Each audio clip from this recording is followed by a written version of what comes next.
With 6 Formula One world champions on the grid, this season's Formula One promises to be even more exciting.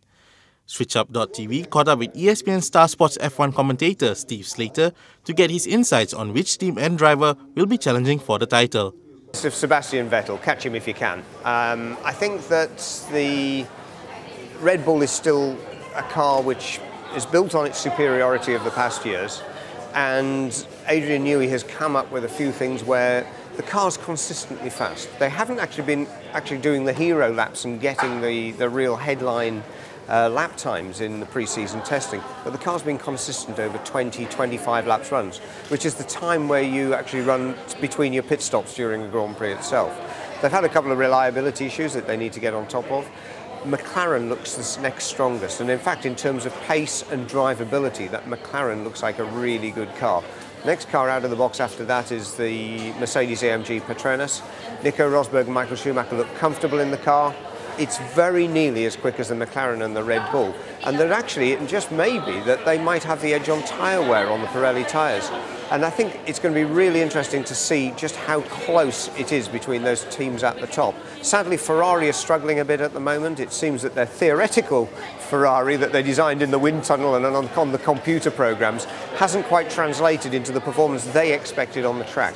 But Ferrari's got massive engineering resources back in Italy. They certainly are going to turn it around. But I think actually Ferrari might struggle in the first few Grand Prix of the season. Then we've got Kimi Raikkonen back in the Lotus as well. I mean, that's going to be something pretty special. 6 world champions on the grid for the first time in Formula One history. But I think it is going to be, over the course of the 20-race championship, the closest fought Formula One world championship probably ever. Slater also feels the midfield battle between the smaller teams will also provide racing thrills to the championship. Midfield battles away from the top 4 teams. We've got at the top, we've got Red Bull, we've got McLaren, we've got Mercedes, and we've got Ferrari. Then you've got Lotus, which probably haven't quite got the money and the engineering resources of those other teams, but it's probably the next best car. Then you've got this incredibly close-fought battle for the midfield positions. And you've got the Sauber team, Force India, which have got a very, very good car. It's worked well from the moment the new 2012 Force India car hit the racetrack. There is a question mark, though, about how much money these teams have got to spend on developing the cars as the season goes on, and that could be the challenge. Caterham, I think, they're still growing their resources in their factory in the UK. And Tony Fernandez's team, actually, I don't think will be necessarily a big midfield contender at the start of the season, but I think their target will be to get into that midfield group, maybe overtake Williams, who are still struggling a little bit, both financially and in their engineering. And you're going to see a really close-fought battle there between Force India, Sauber, Caterham and Williams.